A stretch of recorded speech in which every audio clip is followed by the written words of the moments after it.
जहाँ आवाम के खिलाफ साजिश हो शान से, जहाँ पे बेगुनाह हाथ धो रहे हो जान से, जहाँ पे लफ्ज़ अमन एक खौफनाक राज हो, जहाँ कबूतरों का सरपरस्त एक बाज हो, वहाँ न चुप रहेंगे हम, करेंगे हम, करेंगे हम, वहाँ न चुप रहेंगे हम, करेंगे हम, करेंगे हम, हमारा हक हमें जनाब चाहिए, हमारा हक हमें जनाब चाहिए, हमारा हक हमें जनाब चाहिए। दावेदार दावेदार, जाग जंगल के दावेदार, सुन जंगल के दावे। नमस्कार। मां नंदा और महादेव की धरती उत्तराखंड की जय, और उस पवित्र धरती के सरोकारों के लिए दिन रात लड़ रहे लोगों की विजय हो। लॉकडाउन के दौरान चल रहा ये कार्यक्रम आंदोलनकारियों के लिए जागर और अन्य लोगों के लिए जागरण है, जिसमें 22 साल तक चले उत्तराखंड राज्य आंदोलन का विजन और संघर्ष पर चर्चा कर रहे हैं। 22 वर्षों तक दिन रात चले लंबे संघर्ष और तपस्या का उद्देश्य के मुख्य अंश 1993 में जो कौशिक आयोग गठित किया गया था, उसने जो अपनी रिपोर्ट 1994 में उत्तर प्रदेश की विधानसभा में सौंपा, और उसके अनुसार जो उत्तर प्रदेश की विधानसभा ने अलग राज्य उत्तराखंड का विधेयक केंद्र को भेजा, उसी के अनुसार उत्तराखंड राज्य की नौकरियों में केवल स्थानीय युवाओं की नियुक्ति, केंद्र सरकार की नौकरियों में 27% आरक्षण, मूल निवास का निर्धारण 1980, राज्य में अनुच्छेद 371, वनों पर स्थानीय लोगों का अधिकार, लोकसभा और विधानसभा क्षेत्रों का परिसीमन पर्वतीय क्षेत्रों में क्षेत्रफल के आधार पर और मैदानी क्षेत्रों में जनसंख्या के आधार पर, और चकबंदी, जल जंगल जमीन के मुद्दे कई था उत्तराखंड आंदोलन का विजन। इन सब के से पहले था कि हम अपना अलग राज्य बनाना। उसके लिए लोगों ने ठीक उसी तरह मेहनत की जैसे लक्ष्मण को शक्ति लगने पर हनुमान जी ने संजीवनी बूटी को लाने के लिए की। इन लोगों ने अपने घर छोड़े, परिवार छोड़ा, स्वास्थ्य की चिंता नहीं की, स्वार्थ छोड़ा, झंडे छोड़े, डंडे छोड़े, पार्टियों की राजनीति छोड़ी, चुनाव छोड़ा, अलग राज्य की लड़ाई को जारी रखा, और जब राज्य मिला तो वह भी कपटी साधु के रूप धारण कर सीता का अपहरण करने वाले रावण के छल कपट की तरह बहुत बड़ा छल हुआ, और उस भूभाग को नाम भी उत्तरांचल दिया गया, जिसने उत्तराखंड राज्य आंदोलन के विजन के किसी भी अंश को नहीं छुआ, जिसके लिए उत्तराखंड क्रांति दल लगातार लड़ाई लड़ रहा है। प्रभु श्री राम की कृपा से हनुमान जी रावण के छल को नस्ता नाबूद कर पूरा पर्वत ही उठा के ले आए और लक्ष्मण के प्राणों को बचा लिया। उत्तराखंड में छल कपट करने वाले लगातार ताकतवर हो रहे हैं और उत्तराखंड बर्बाद हो रहा है। उत्तराखंड क्रांति दल की उत्तराखंड को बचाने और उत्तराखंड को बचाने की जंग जारी है। जरूरत जनता के आशीर्वाद की है। यदि उत्तराखंड के सम्मानित मतदाता रूपी राम उत्तराखंड के भविष्य का निर्णय करते समय राज्य विरोधी रावणों के मांस, मदिरा या अन्य प्रलोभनों में आ जाएंगे, तो उत्तराखंड की मर्यादा, संस्कृति और संस्कार रूपी सीता और उत्तराखंड राज्य एवं उत्तराखंड राज्य आंदोलन के विजन रूपी लक्ष्मण को कौन बचाएगा? क्या ये रावण या इन्हीं रावणों के भाई अभय रावण रूपी वो फर्जी संगठन जो उत्तराखंड क्रांति दल को नुकसान पहुंचाने के लिए आए दिन बनाए जाते हैं, वो बचाएंगे? कदापि नहीं। उत्तराखंडियों, हमारा कर्म और हमारा धर्म केवल और केवल उत्तराखंड राज्य का विजन है। हमें उसी पे काम करना है। ये वो ताकत है जिसने उत्तराखंडियों को एकजुट किया था और उत्तराखंड राज्य की लड़ाई में सब निकल पड़े थे सड़कों में और राज्य बनाया। परंतु उस विजन को पीछे करके 20 साल में जो हुआ वो सबके सामने है और इस लड़ाई को जीतने के लिए इन लोगों के लिए अग्निबाण ये उत्तराखंड राज्य का ही विजन हो सकता है। आज मैं इसको शुरू करने से पहले मैं आपको एक गीत सुनाता हूँ। आज मैं अभी तक जो महत्वपूर्ण दिन या महत्वपूर्ण साल घटनाएं रहे हैं उत्तराखंड के लिए, आज तक जो मैंने बताया कि कल मैंने एक वीडियो जारी किया था जिसमें 97 में मायावती के नेतृत्व में भाजपा ने सरकार बनाई उत्तर प्रदेश में, और उत्तराखंड के जो 11,000 रिक्त पद थे वो उस समय बाहर के लोग भर दिए गए। उसमें जब उनको लगा कि 96 में उत्तराखंड राज्य बनाने की घोषणा 15 अगस्त को लाल किले से हो गई थी और इनको लगा अब राज्य बनता है, तो इन्होंने उत्तराखंड की ज़मीनों को बेचना, उत्तराखंड में जो सरकारी और निगम के अंदर जितनी योजनाएं थी उनको बेचना, और वहाँ पर जो रिक्त पदे थे 11,000 वहाँ पर बाहरी लोगों को भर्ती करना, और इसके साथ साथ उधम सिंह नगर और हरिद्वार को उत्तराखंड के नक्शे से काट दिया, और साथ ही एक बात फैलाई कि अलग राज्य बनाने के लिए राज्य पुनर्गठन आयोग बनाना पड़ेगा। और इसके आगे क्या हुआ उसको लाने से पहले मैं जो गीत चला रहा हूँ इसको आगे बढ़ाता हूँ, फिर आपके बीच में आता हूँ। जंगल के दावेदार सदियों से चलती आई तेरी जुल्म सितम की कहानी, सारे देश में बर्तन मलकर बीती तेरी जवानी, तेरे ही खलिहान लूट कर करने को तुझ पर ही वार, तुझे फौज में भर्ती करके बना दिया है हवलदार। दावेदार दावेदार जाग जंगल के दावेदार, सुन जंगल के दावेदार, जाग जंगल के दावेदार। गोपियों से मुल्क की मैयार को मतवा किए, गोपियों से मुल्क की मैयार को मतवा किए, गोपियों से मुल्क की मैयार को मतवा किए, गोपियों से मुल्क की मैयार को मतवा किए। असली हिंदुस्तान तो फुटपाथ पर आबाद है, असली हिंदुस्तान तो फुटपाथ पर आबाद है, असली हिंदुस्तान तो फुटपाथ पर आबाद है, असली हिंदुस्तान तो फुटपाथ पर आबाद है। 100 में 70 आदमी फिलहाल जब नाशाद है, दिल में रख के हाथ कहिए देश क्या आजाद है।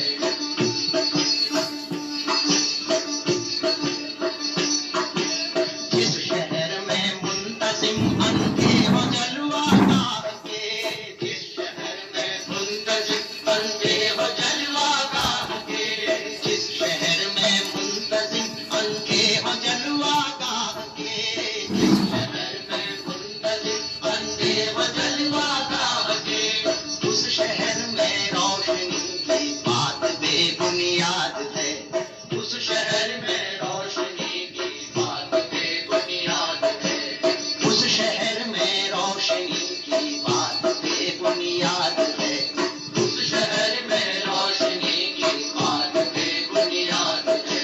100 में 70 आदमी फिलहाल जब नाशाद है, दिल में रख के हाथ कहिए देश क्या आजाद है।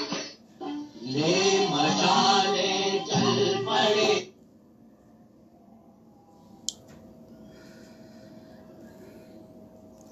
उत्तराखंड के लिए कुछ जो तिथियां हैं या साल है वो महत्वपूर्ण रहे हैं उत्तराखंड के इतिहास के लिए, और उनको बार बार याद करना भी ज़रूरी है, और उसी हिसाब से मैं ये उत्तराखंड राज्य का विजन और संघर्ष को आगे बढ़ा रहा हूँ। मैं अभी तक जहाँ पहुँचा हूँ उससे पहले का आपको एक याद दिला दूँ। 1979 में उत्तराखंड क्रांति दल का गठन होना उत्तराखंड के इतिहास के लिए बहुत महत्वपूर्ण था। 1980 में उत्तराखंड क्रांति दल ने रानीखेत से विधानसभा सीट जीती। वो भी एक ऐतिहासिक पल था क्योंकि उत्तराखंड क्रांति दल का जुलाई में ही गठन हुआ था, 79 जुलाई के लास्ट में 24-25 को। और ना ही उत्तराखंड क्रांति, जैसे आज की बात की जाती है कि उत्तराखंड क्रांति दल का संगठन नहीं है या संगठनात्मक रूप से कमज़ोर है या फिर इसके पास साधन नहीं है, ये मिथ्या है।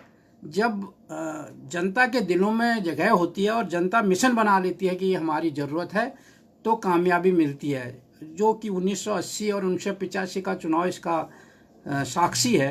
उत्तराखंड क्रांति दल का उस समय ना कहीं वो था संगठन था, ना उसके पास साधन थे, परंतु 1980 में हमने रानीखेत से वो महत्वपूर्ण सीट जीती जो कांग्रेस का गढ़ था और उस समय पूरे देश में कांग्रेस के फेवर में हवा थी। और ये भी एक ऐतिहासिक क्षण था। लोग ये जान चुके थे कि उत्तराखंड क्रांति दल की हमको ज़रूरत है। 1985 में डीडी हाट सीट जीती और 1987 में उत्तराखंड क्रांति दल ने बहुत बड़ी रैली दिल्ली बोट क्लब में की। ये भी एक महत्वपूर्ण क्षण थे उत्तराखंड के इतिहास में। और जबकि यहाँ पर काफ़ी लोगों ने, जो प्रवासी लोग थे, उन्होंने उत्तराखंड क्रांति दल के उस जो नेता थे उनसे कहा नहीं कि लोग नहीं जुटा पाओगे और एक अच्छा मैसेज नहीं जाएगा। परंतु त्रिपाठी जी, एरी जी, जसवंत सिंह बी जी, बडोनी जी, इन्होंने कहा नहीं, हम अपने को भी परखना चाहते हैं। और जब रैली की दिल्ली में तो उत्तराखंड के कोने कोने से लोग दिल्ली आए और प्रवासी लोग भी काफ़ी आए। बहुत बड़ी रैली हुई और जिससे उत्तराखंडियों का मनोबल बढ़ा। और 89 जो है ये भारत, उत्तराखंड के ही नहीं भारत के इतिहास में बहुत बड़ा वो रहा ऐतिहासिक। इसमें एक तो उत्तराखंड क्रांति दल ने वहाँ के संसदीय चुनाव में, वहाँ के विधानसभा चुनाव में ज़बरदस्त प्रदर्शन किया और एकदम समांतर आ गई कांग्रेस की। और वन अधिनियम का इसने विरोध किया। 1980 में मैं यहाँ पर बता दूं कि एक और घटना हुई कि भारतीय जनता पार्टी का भी गठन हुआ 1980 में, उत्तराखंड क्रांति दल के गठन के 1 साल बाद। और 1989 में उत्तराखंड क्रांति दल ने वन अधिनियम का विरोध किया। जो विकास के आड़े पेड़ आए थे उनको काट दिया और उत्तराखंड क्रांति दल के नेताओं को और हजारों कार्यकर्ताओं को गिरफ्तार किया गया। उन पर मुकदमे चले, जेलों में डाला गया, कई महीनों तक बंद रहे और कई सालों तक मुकदमे झेलते रहे। वो भी एक राजनीतिक जो वो था, मौका मिला भाजपा को उस घटना से, क्योंकि लोगों में एक थोड़ा सा डर सा हो गया कि यार उत्तराखंड क्रांति दल थोड़ा सा वैसा रिस्की पार्टी है, रिस्क ले सकते उत्तराखंड क्रांति दल के उस समय। और उसी का जो एक फ़ायदा भाजपा ने एक तो वो उठाया। दूसरा एक और घटना हुई जो देश की राजनीति में परिवर्तन आया। नरेंद्र तिवारी ने जो राम जन्मभूमि थी वो उस पर जो ताला लगा हुआ था वो खोल दिया वहाँ। और उसके बाद ये राम मंदिर का विवाद भी सामने आ गया। 90 के दशक में क्या हुआ, 90 में भाजपा ने अपनी राजनीतिक चरित्र बदल दिया। भाजपा को लगा कि 80 से 90 का जो यात्रा भाजपा की रही वो राजनीति में अच्छी नहीं रही। बहुत प्रयास किए उसने, परंतु उसके फेवर में कुछ भी नहीं रहा। परंतु 90 में उसने मान लिया कि अब कोई नया खेल खेलना पड़ेगा। उसने जो 89 में उत्तराखंड क्रांति दल के कार्यकर्ताओं को बंद कर लिया गया था, जेलों में मुकदमे चले, तो एक तो उत्तराखंड क्रांति दल के प्रति डर लोगों में बिठा दी। भाई ये तो जैसे मैंने पहले भी कहा कि उत्तराखंड क्रांति दल के लोगों को अलगाववादी कहा गया, माओवादियों से इनकी तुलना की गई। उत्तराखंड आंदोलन को कश्मीर से लेके, पूर्वोत्तर से लेके झारखंड से और छत्तीसगढ़ से जोड़ा गया, वहाँ के हिंसा से जोड़ने की कोशिश की, लोगों में डर बैठाने की कोशिश लगातार की गई। उसके साथ साथ उन नेताओं के, क्योंकि वहाँ पे उत्तर प्रदेश में जो सरकारें थी उसके भाजपा उनके विरोधी थी और उत्तराखंड क्रांति दल उत्तराखंड के हित में उन सरकारों से मिलके उत्तराखंड के काम करा रही थी, आगे बढ़ रही थी, उत्तराखंड के मुद्दे को आगे बढ़ा रही थी। तो भाजपा ने अपना दोनों विरोधियों को, क्योंकि उधर उत्तराखंड क्रांति दल उसकी विरोधी थी, वहाँ पर जो सरकारें थी उत्तर प्रदेश में वो उनकी विरोधी थी, उनके प्रति घृणा लोगों में फैलाने की कोशिश की कि ये भाई उनसे मिले हुए हैं। और तो ये घृणा, नफरत, द्वेष की राजनीति भी भाजपा ने शुरू कर दी 80 में। और राम मंदिर का भी उधर ताला खुल गया तो हिंदुत्व का कार्ड भी शुरू हो गया। हिंदूवादी राजनीति उत्तराखंड में भी प्रवेश कर गई। और एक और घटना जो हुई, उत्तराखंड क्रांति दल को इसने एक और जो कहा कि जो भी कहीं भी कोई मुद्दा उठता है, चाहे वो राम मंदिर का मुद्दा है उसको भी स्वीकार कर लो, चाहे राज्यों के मुद्दे, जबकि आरएसएस छोटे राज्यों के विरोध में थी, पर इन्होंने कहा नहीं, इस समय अगर पार्टी को आगे ले जाना है, जो भी मुद्दा कहीं भी उठता है कह दो हम इसको समर्थन में हैं। तो इन्होंने अलग राज्य उत्तराखंड का भी समर्थन करना शुरू कर दिया। उधर नफरत की राजनीति भी शुरू कर दी। और दूसरे में साम दाम दंड भेद, चाहे कुछ भी लगे, मतलब वहाँ पर नशा और झांसा की राजनीति भी शुरू हो गई उत्तराखंड में। और 91 में इन्होंने उत्तराखंड क्रांति दल के काफ़ी नेताओं को तोड़ के पार्टी में लाया, जो मैंने उसका एक वीडियो जारी किया है।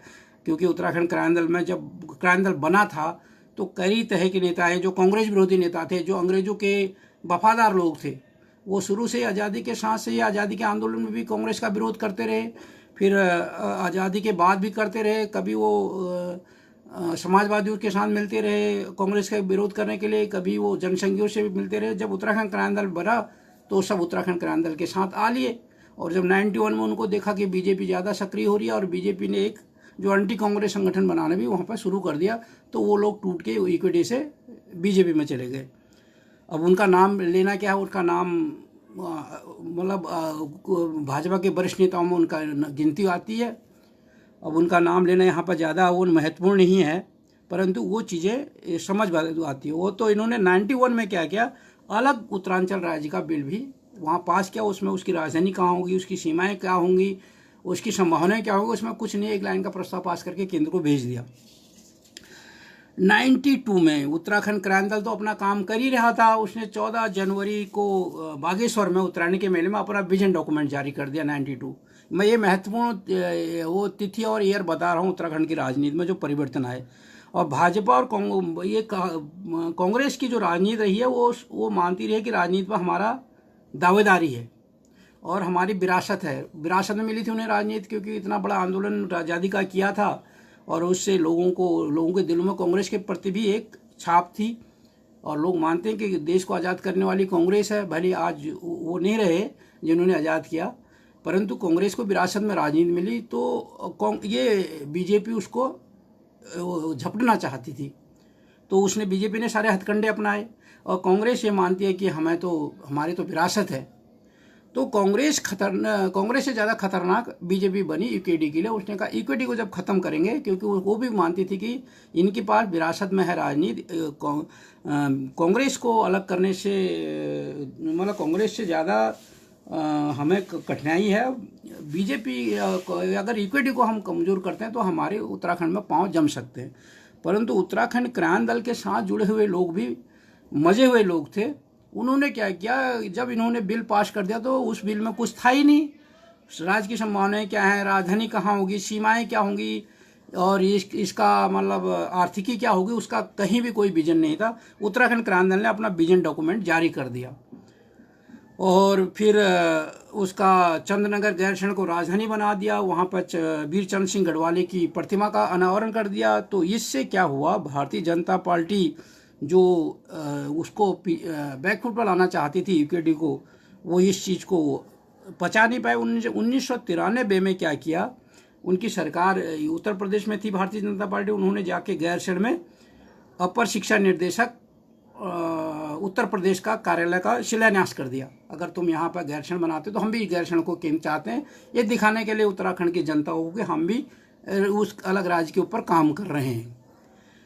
और उसके बाद क्या हुआ कि इधर उनकी सरकार, वहाँ मुलायम सिंह की सरकार आ गई उत्तर प्रदेश में, और ये एरी जी वहाँ पर थे ही विधानसभा में, और कौशिक आयोग का गठन हो गया उत्तराखंड राज्य के मामले में बृहद रिपोर्ट तैयार करने के लिए। जबकि मैंने बताया कि जब उत्तरांचल का इन्होंने विधेयक 91 में पास किया, उसमें कुछ भी नहीं लिखा, एक लाइन में पास कर दिया।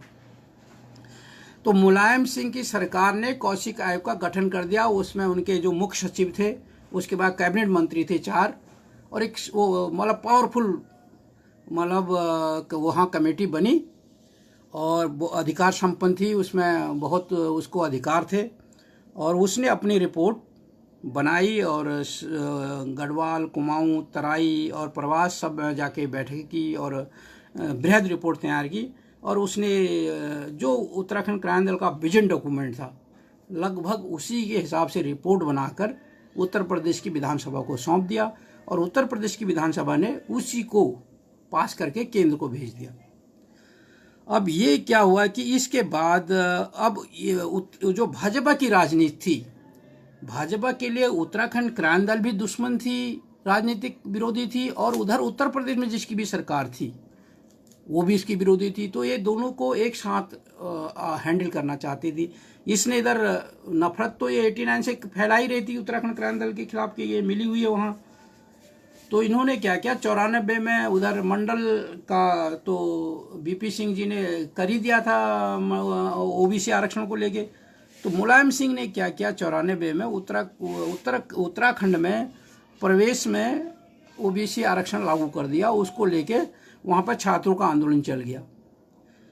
और उसी दौरान 2 अगस्त को बडोनी जी ने भी पौड़ी में जो कमिश्नरेट था उसके बाहर धरने में बैठ गए अलग राज्य को लेके, और उन्होंने छात्रों को ये समझाने की कोशिश की। जो छात्र आंदोलन चल रहा था उसको बीजेपी ने पूरा सपोर्ट किया, क्योंकि वो चाहते थे मुलायम सिंह को कैसे न कैसे वहाँ पर मुलायम सिंह की सरकार थी फेल किया जाए। और इधर बडोनी जी धरने में बैठ गए, और बडोनी जी और इन्होंने छात्रों को समझाने की कोशिश की कि यार ये अगर राज्य की लड़ाई को मजबूत करो, अगर राज्य बन जाता है तो ये सारे समाधान हो जाएगा, जो तुम्हारी डिमांड है, जो तुम्हारी मांग है, इसका भी समाधान निकल जाएगा। और इस चीज़ को स्वीकारते हुए कर्मचारी, छात्र, व्यापारी, वकील और युवा सारे इकट्ठे हुए उन्होंने उत्तराखंड क्रांति दल के साथ आना स्वीकार कर लिया और कहा कि एक कॉमन मंच बनाओ जो राजनीतिक ना हो, और संयुक्त संघर्ष समिति बनाई गई। और संयुक्त संघर्ष समिति का बनना भाजपा और कांग्रेस के लिए बड़ा खतरा लगा। उनके जो राज्य के नेता थे वो तो उसके तले काम करने लग गए, परंतु जो केंद्र के नेता थे वो उनको अच्छा नहीं लगा, और उन्होंने दिल्ली से साजिश करना शुरू कर दिया, जिसका पहला परिणाम 31 अगस्त को जो दिल्ली में प्रदर्शन हुआ उसमें पथराव हुआ। पथराव के बाद पुलिस लाठीचार्ज हुआ। पथराव भीड़ के पीछे पीछे चल रहे लोगों ने किया। मतलब अब अंदर इन्होंने जब देखा कि हम ये राजनीतिक उससे अब यूकेडी को नहीं वो कर पा रहे हैं, फतेह नहीं कर पा रहे हैं यूकेडी के साथ, और आंदोलन को कमज़ोर नहीं कर पा रहे हैं, अब इन्होंने हिंसा करनी शुरू कर दी। जब 31 अगस्त को दिल्ली में रैली निकली तो आगे आगे पुलिस चल रही थी, पीछे पीछे प्रदर्शनकारी चल रहे थे, और पीछे पीछे कुछ और लोग चल रहे थे जिन्होंने पीछे से पुलिस में पथराव कर दिया, और वहाँ पर ज़बरदस्त लाठीचार्ज हुआ और काफ़ी लोग उसमें घायल हुए। और उसी का पुनरावृत्ति फिर वहाँ पर खटीमा में हुई, दूसरे दिन 1 सितंबर को मैसूरी में हुई, और उसके बाद 2 अक्टूबर को मुजफ्फरनगर यहाँ तो हुई साथ में मुजफ्फरनगर का भी सबको पता ही होगा कि एक पौड़ी से जब बडोनी जी को उठाया गया उस समय भी जो वहाँ के एमपी थे उन्होंने डीएम को पर दबाव डाला कि इनके पीछे लोग नहीं हैं, क्यों यहाँ पर शांति भंग करने के लिए इनको बिठा रखा, उठाओ यहाँ से। तो ज़बरदस्ती उठा लिया। तो दूसरे दिन से बहुत ज़बरदस्त आंदोलन पूरे उत्तराखंड में हो गया। और जब 2 अक्टूबर की रैली के लिए वहाँ से बसें आई तो पुलिस को इन्फॉर्म किया गया किसी भी उन्हीं से द्वारा कि एक्स सर्विसमैन हथियार लेके आ रहे हैं हमारे नेतृत्व में, और उनको चेकिंग करने के बहाने मुजफ्फरनगर में वो घटना हुई। लाल किले में 2 अक्टूबर को क्या होता है कि चारों तरफ इन लोगों ने अपने कार्यकर्ताओं को पत्थर लेके वहाँ पे झोलों में पत्थर लेके वहाँ पहुँच गए। जब एरी जी और बडोनी जी मंच पर चढ़े तो उन पर ज़बरदस्त पथराव किया गया। एरी जी को धक्का दे के मंच से गिरा दिया गया, उनका हाथ टूट गया, बडोनी जी का सर फोड़ दिया गया। और इनका मकसद ये था कि हम अपनी कूटनीतिक और अपने षड्यंत्रों से तो अब इनको नहीं पिछाड़ पा रहे हैं, इनको बैकफुट पर नहीं ला पा रहा, अब इनको कैसे न कैसे तरह से आंदोलन में हिंसा फैला के इनको मारा जाए और आंदोलन को कमज़ोर किया जाए, उत्तराखंड क्रांति दल को ख़त्म किया जाए। और ये लोग 2 अक्टूबर को पत्थर मार के गायब हो गए, और इन्होंने पहाड़ों में गाँव में जाके फैला दिया कि उत्तराखंड क्रांति दल लोगों को मरवा रहा है। इन्होंने 2 अक्टूबर को मरवाया, मुजफ्फरनगर में मरवाया, खटीमा में मरवाया, मैसूरी में मरवाया, और 3 अक्टूबर में तो उत्तराखंड में जगह जगह कई जगह हिंसा हुई और काफ़ी लोग और मारे गए। और उत्तराखंड पूरा 95 में ही 94 और 95 में उत्तराखंड में पूरा तनाव बना रहा, और उसका दोष इन्होंने लोगों के बीच जाके, जो इनकी घृणा, नफरत और द्वेष फैलाने की आदत है, बैठ बैठ के कि यूकेडी वाले मरवा रहे हैं लोगों को। परंतु यूकेडी ने अपनी जंग जारी रखी। हुआ क्या कि 31 अगस्त बता दिया, फिर 3 अक्टूबर को देहरादून में हिंसा हुई, कोटद्वार में हिंसा हुई, नैनीताल में हिंसा हुई, फिर उसके बाद जो उत्तराखंड में जगह जगह कर्फ्यू लग गया और पुलिस का तांडव उत्तराखंड में चलता रहा। उसके साथ साथ अब जो मुजफ्फरनगर कांड हुआ था उसका भी कोर्ट का ने अपना संज्ञान लिया उस चीज़ पे, और कहा कि जो अधिकारी थे उस पे उनको दोषी करार दिया और उत्तर प्रदेश सरकार को दोषी करार दिया और उनसे कहा कि आप इसकी जांच कीजिए, इस केस की जांच कीजिए और इसमें वो निर्धारित कीजिए केस और दंड, कौन सा अधिकारी इसका दोषी है और उस पर क्या उसको दंड होना चाहिए।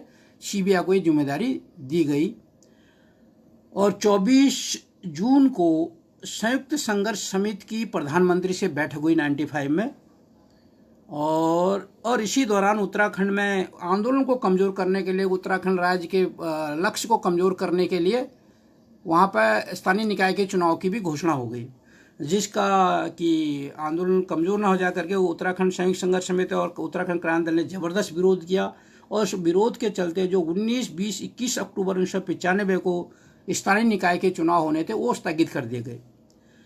उसके बाद क्या हुआ कि 7 अक्टूबर को, उस समय नरसिम्हा राव प्रधानमंत्री थे, एसबी जो चौहान थे वो गृह मंत्री थे, राजेश पायलट थे गृह राज्य मंत्री।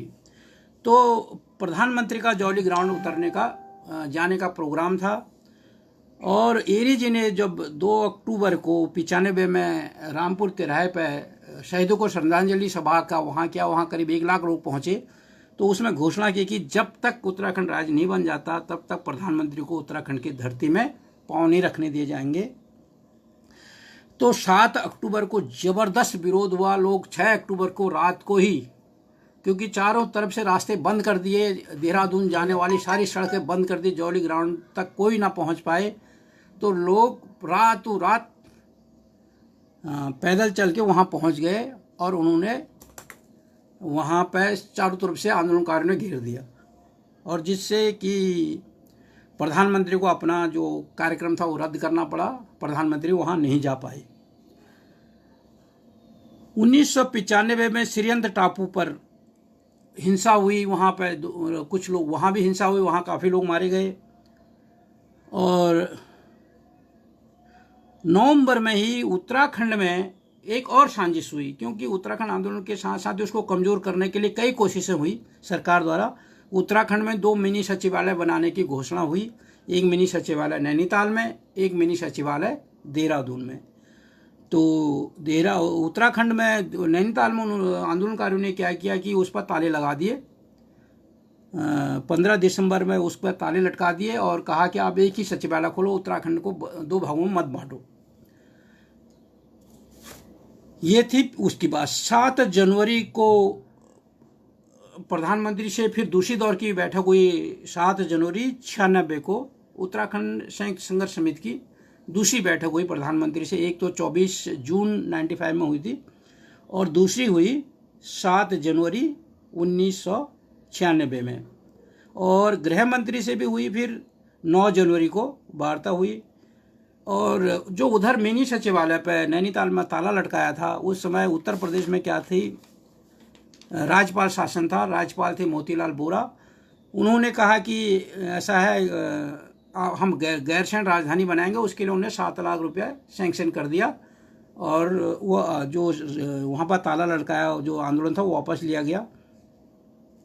और इसी दौरान उच्चतम न्यायालय का एक फैसला आया कि उत्तराखंडियों को वहाँ की भौगोलिक, आर्थिक और सामाजिक स्थिति को देखते हुए उत्तराखंडियों को प्रवेश में 27% आरक्षण दिया जाएगा। और उत्तराखंड क्रांति दल ने इसके लिए दबाव बनाया कि नौकरियों में भी उत्तराखंडियों को 27% आरक्षण मिले। और साथ ही साथ उत्तराखंड में अब एक और हो गया कि लोकसभा चुनाव का भाई घोषणा हो गई और ये पार्टियां लोकसभा चुनाव की तैयारियां करने लगे। आंदोलन में 2 अक्टूबर को पत्थर मार के तो ये वैसे ही गायब हो गए थे और उत्तराखंड आंदोलन केवल उत्तराखंड क्रांति दल चला रही थी और बैनर उत्तराखंड संयुक्त संघर्ष समिति का था। और ये अब अपनी चुनावी तैयारी में लग गए। 2 अक्टूबर को इन्हें पत्थर मारे, उसके बाद गायब हो गए। भले आज जो पत्थर मारने वाले थे सारे, उनमें से अधिकांश वो हो गए, घोषित आंदोलनकारी हो गए, परंतु ये उसके बाद अपने चुनाव तैयारी में, लोकसभा चुनाव की तैयारी करने लग गए। और जो वाजपेयी जी की रैली हुई उसी दौरान चुनाव की तैयारियों में ही रुद्रप्रयाग और देहरादून में वहाँ पर पुलिस के साथ मिलकर इन्होंने आंदोलनकारियों को मारा उत्तराखंड क्रांति दल के जो कार्यकर्ताओं को पुलिस और इन भारतीय जनता पार्टी के कार्यकर्ताओं ने मारा। और 26 फरवरी को उच्चतम न्यायालय 26 फरवरी को जो उस दिन अगर वो दिया था, मैंने बताया था कि जो 95 में मार्च में उन्होंने कोर्ट ने कहा कि भाई जो मुजफ्फरनगर कांड हुआ उसके लिए उत्तर प्रदेश सरकार दोषी है और जो वहाँ पर अधिकारी थे जिनकी जिम्मेदारी थी वो इसके दोषी हैं। और फिर उच्च न्यायालय ने 26 फरवरी को सीबीआई को कहा कि आप एक अपनी वो करो, अदालत गठित कर उसको जिम्मेदारी सौंपी, उसकी पूरी जांच करने की और रिपोर्ट सौंपने की उसको जिम्मेदारी सौंपी गई।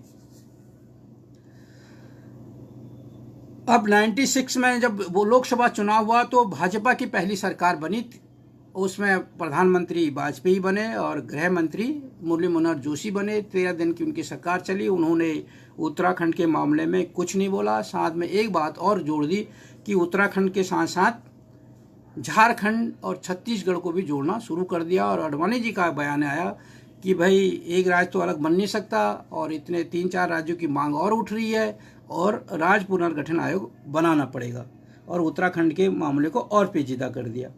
पर संयोगवश हुआ क्या कि 13 दिन के बाद वाजपेयी जी की सरकार गिर गई। उसके बाद देवगौड़ा जी की सरकार बनी। देवगौड़ा जी की सरकार बनी, उसमें 13 दल शामिल थे और उसी दौरान उनकी सरकार जब बनी रही थी और बीजेपी चुनाव के बाद उत्तराखंड क्रांति दल ने एक प्रयास किया कि सारे सांसदों को देश भर की मिली और उनको समझाया उत्तराखंड के मामले में और उनसे कहा जब भी उत्तराखंड राज्य का बिल आएगा तो आपको समर्थन करना है। जब देवगौड़ा की सरकार आई तो देवगौड़ा जी ने 15 अगस्त को लाल किले के प्राचीर से घोषणा कर दी कि हम उत्तराखंड राज्य बनाएंगे। अब इसके बाद क्योंकि भारतीय जनता पार्टी और इधर ये समझने की बात है, यहाँ पर जो सबसे ज़बरदस्त समझने की बात है, भारतीय जनता पार्टी उत्तराखंड क्रांति दल को अपने एक नंबर का दुश्मन मान के चल रही थी और वो जो हमेशा काम ये कर रही थी कि क्योंकि उत्तराखंड राज्य का विजन और उत्तराखंड का मतलब तीनों चीज समझने की बात है। उत्तराखंड राज्य का विजन का मतलब ही उत्तराखंड क्रांति दल है। ये उत्तराखंड क्रांति वो भाजपा मानती थी। तो भाजपा इन तीनों चीजों को फेल करने में शुरू से लगी रही और आज भी वही कर रही है। वो आज विजन पर क्यों काम नहीं कर रही है? उसे पता है कि अगर उन चीजों पर काम होगा कहीं ना कहीं उत्तराखंड क्रांति दल की छवि दिखाई देगी। तो उसने क्या किया, अब उत्तराखंड के प्रोसेस हो रही थी, उधर देवगौड़ा जी ने घोषणा कर दी। तो ये तो वो था क्योंकि वो तो आयोग की बात कर रहा था, उसने कोई वो छत्तीसगढ़ की बात करने लग गया था, झारखंड की बात वो करने लग गए थे और देवगौड़ा जी ने कहा कि उत्तराखंड का मामला अलग है, उसकी घोषणा कर दी। फिर उत्तर प्रदेश में एक और राजनीतिक चेंज आया। वहाँ पे चुनाव हुआ, 5 महीने तक रस्साकशी चलती रही, किसी की सरकार नहीं बनी। फिर लास्ट में मायावती के नेतृत्व में भाजपा और बहुजन समाज पार्टी की सरकार बनी और मायावती वहाँ की मुख्यमंत्री बन गई। मायावती मुख्यमंत्री क्या बनी, अब इनको जो सबसे बड़ी खुंदक थी, उत्तराखंड राज्य की घोषणा हो गई थी। इन्होंने उत्तराखंड में जितनी जमीनों की खरीद वो कर दी, बेचनी शुरू कर दी। वहाँ पर जितनी सरकारी और निगम के अंदर योजनाएं थी उनको निजी हाथों में बेचना शुरू कर दिया। उत्तराखंड में 11,000 रिक्त पदों पर उत्तराखंड से बाहर के लोगों को भर्ती कर दिया और हरिद्वार और उधम सिंह नगर को उत्तराखंड के नक्शे से काट दिया। ये भाजपा और मायावती की सरकार के काम है।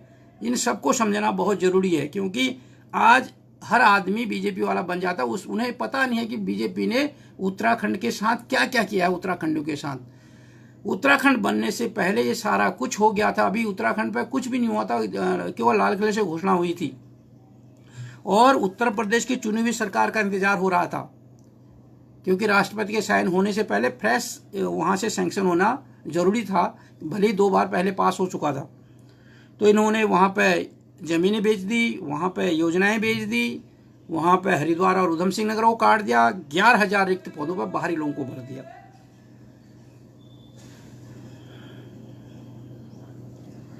और साथ ही साथ एक और खेल हुआ, इन्होंने उधर देवगौड़ा की सरकार गिरा दी। यहाँ पर भाजपा और कांग्रेस ने मिलके देवगौड़ा की सरकार केंद्र में गिरा दी और I.K. गुजराल प्रधानमंत्री बन गए। जो भाजपा और कांग्रेस विरोधी थे, आपस में पक्ष विपक्ष में थे, देवगौड़ा की सरकार गिराने के लिए इकट्ठे हो गए, एक साथ मतदान किया और देवगौड़ा की सरकार गिर गई। और वहीं 94 में उत्तराखंड क्रांति दल को फेल करने के लिए, अक्टूबर की रैली को फेल करने के लिए, उत्तराखंड आंदोलन को फेल करने के लिए भी इकट्ठे हो गए।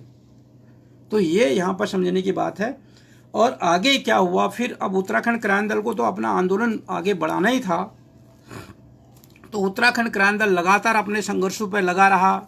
देवगौड़ा जी की सरकार गिर गई और इधर भाजपा की जो, अब एक और बात बताना भी जरूरी है यहाँ पे, भाजपा ने जो अपर शिक्षा निर्देशालय का कार्यालय का शिलान्यास किया था गैरसैंण में, उस पर कोई काम नहीं किया।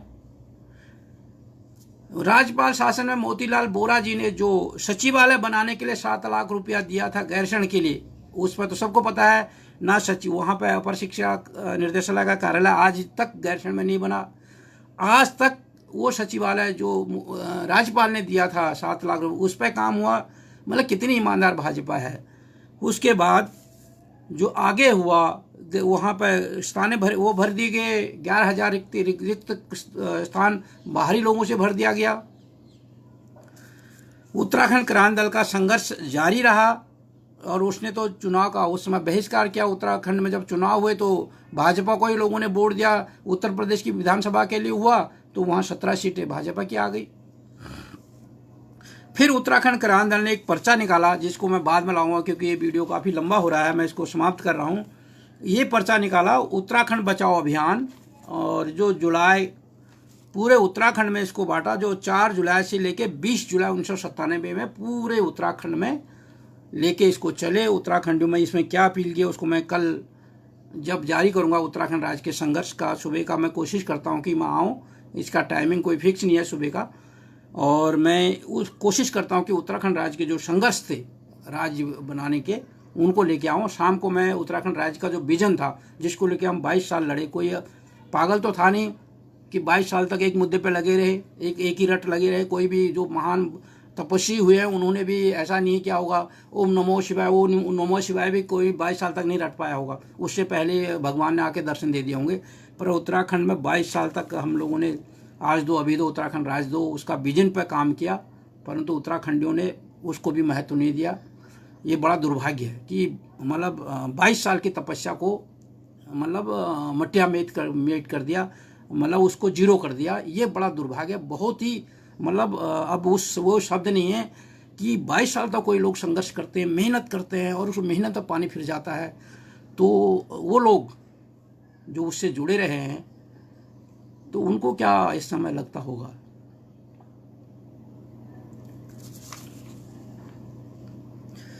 इसके साथ मैं इस वीडियो को ख़त्म कर रहा हूँ। जय हिंद, जय उत्तराखंड।